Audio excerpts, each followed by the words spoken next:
जनपद के सीमावर्ती गांव में इन दिनों जंगली हाथियों ने उत्पात मचा रखा है। बता दें कि उत्पाती हाथियों के डर से ग्रामीण रात भर जागकर अपने घरों से बाहर आग जलाकर अपना बचाव कर रहे हैं। दहशत से रत जगा कर रहे ग्रामीणों ने पार्क प्रबंधन से लगाई पुख्ता इंतजाम करने की गुहार।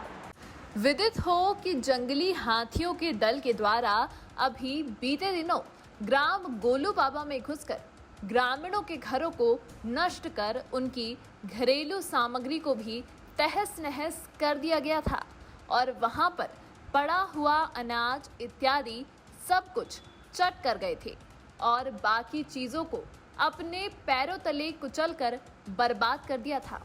जानकारी देते हुए पीड़ित सुनीता यादव ने बताया कि जंगली हाथी जब रात में मेरे घर में हमला बोल दिया तो मैं घर से भागकर मदद के लिए चीखती चिल्लाती रही। इतने में एक जंगली हाथी आम के पेड़ को तोड़ दिया। तब मैंने किसी कदर भागकर दूसरी ओर जाकर अपनी जान बचाई। आलम यह है कि संबंधित ग्राम कोलूहा बाह और गढ़पुरी के ग्रामीण इन जंगली हाथियों से भयाक्रांत होकर रत जगा कर अपने घरों से बाहर सड़कों पर रात बिता रहे हैं। इनका कहना है कि अगर हम घरों में सोए रहते हैं तो जंगली हाथी हमला बोल देते हैं और हमारी जान भी जा सकती है। वहीं बांधवगढ़ टाइगर रिजर्व प्रबंधन के द्वारा इन जंगली हाथियों को लेकर कार्यशाला इत्यादि आयोजित की जा रही है।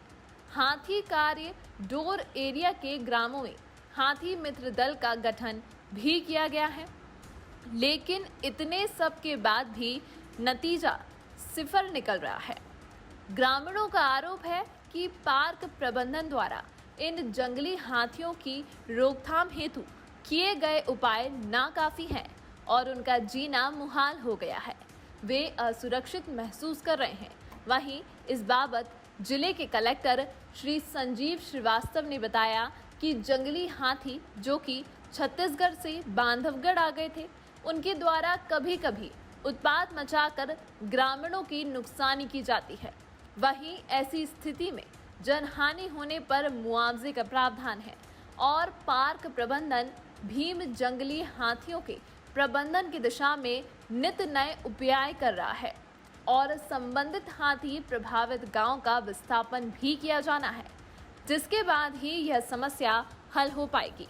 लेकिन इन सब के बावजूद आज वर्तमान में संबंधित ग्रामों के ग्रामीणों की रातों की नींद और दिन का चैन हवा हो चुका है। इसका क्या अब देखना यह होगा कि कब तक पार्क प्रबंधन और जिला प्रशासन इन ग्रामीणों के दैनिक जीवन को पटरी पर ला पाता है।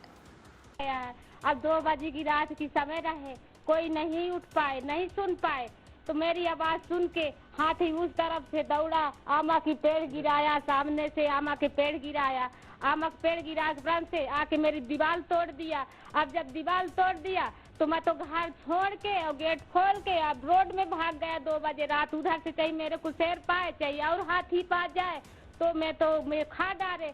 अब यहाँ घर के जितना देखे आके सुबह तो घर के जितना दाल चावल हल्दी नमक मसाला मिर्ची जितने कपड़ा रहे सबको पैर में डाल डाल के सब छील दिया है सर। देखिए, हाथियों का दल जो छत्तीसगढ़ से आया हुआ है पिछले 2 वर्ष से हमारे यहाँ रुका हुआ है।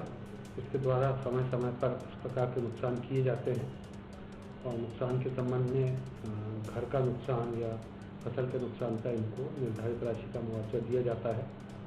यदि कोई जनहानि होती है तो फॉरेस्ट विभाग उसकी भी राशि देता है। परंतु यह भी देखना होगा कि कोर एरिया या हाथियों के मूवमेंट वाले एरिया में यदि कोई ग्राम बसा हुआ है तो वहाँ से उसे विस्थापित किया जाना है।